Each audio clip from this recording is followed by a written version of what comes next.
We've just been told we have on the phone President Jimmy Carter.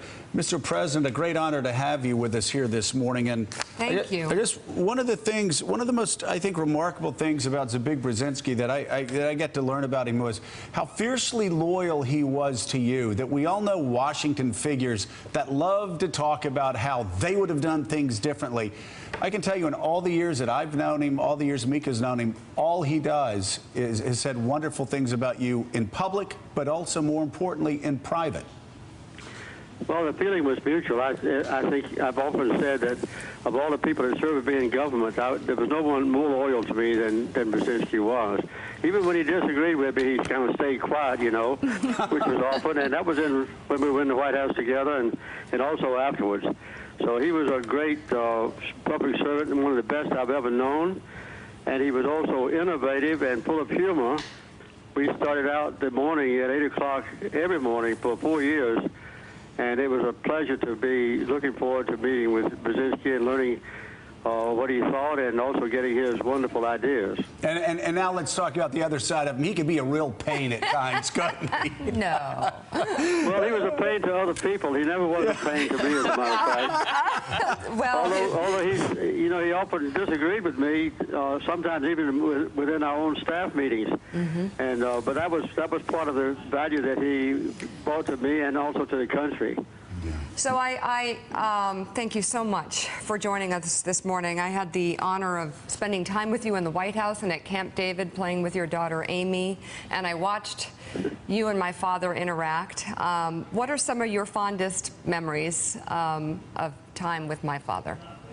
Well, he would always start out the day with a joke or some funny thing that happened in the White House, and he would have maybe 10 new ideas every morning, and about 2 or 3 of them would be acceptable to pursue.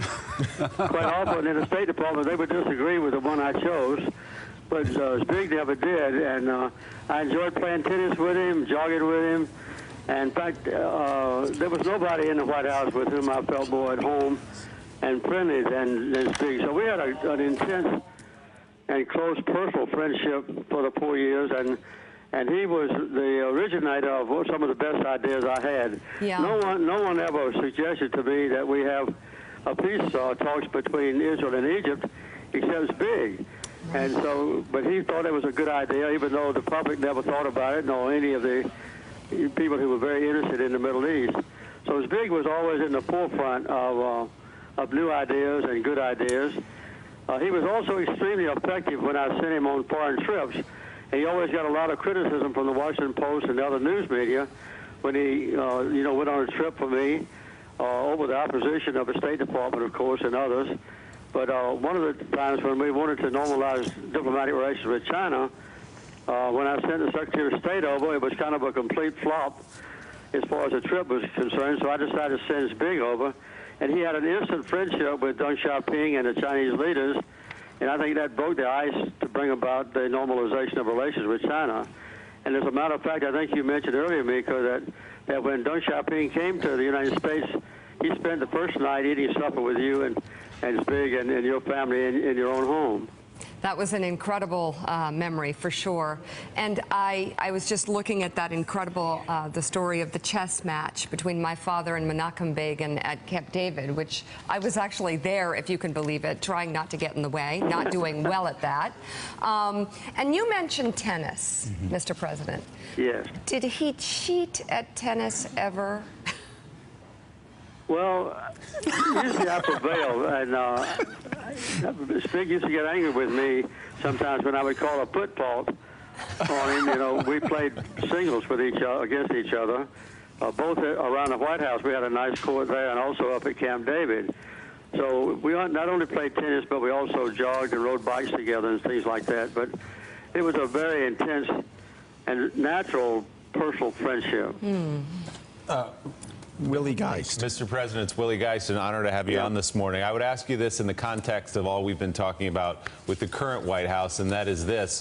What was the value to you of having someone as smart and opinionated as Dr. Brzezinski to be able to walk into your office every day and perhaps tell you some uncomfortable truths or tell you something that maybe you thought to be right was actually wrong? How did you see that? Extremely valuable to me, and quite often the news media didn't give us big credit for being so positive. You know, everything he ever proposed, which quite often was very innovative and something no one else had ever thought of, about, you know, having a nuclear arms agreement with the Soviet Union and normalizing relations with China, which I've already mentioned, and having peace between Israel and Egypt, and pursuing the Panama Canal treaties. It was very good to have somebody that I knew would always tell me the truth, always say what he thought, even if it disagreed with what I thought, and pursue his objective as long as he could. Once I made a decision, though, even if it was something with which Zbig disagreed, he went along with it and supported my opinion, you know, wholeheartedly.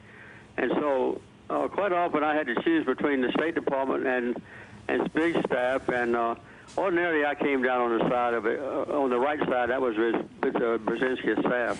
Mr. President, I was talking to Mika's daughters this weekend, and trying to explain the impact that you all had on the world, and talked about the Middle East. You hear about the Middle East peace, but do you know that President Carter's peace efforts between Israel and Egypt prevented a ground war in the Middle East for 40 years?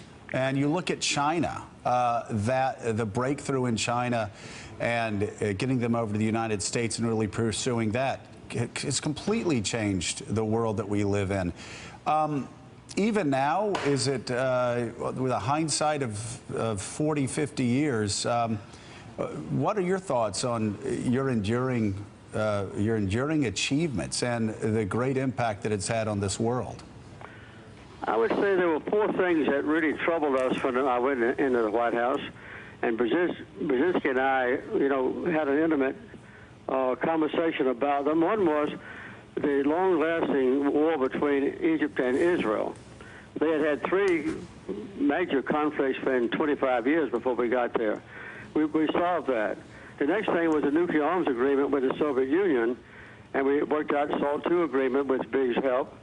Also, the next thing was that we had had 35 years of alienation between us and what's going to be the leading economic powerhouse in the world, and that was China.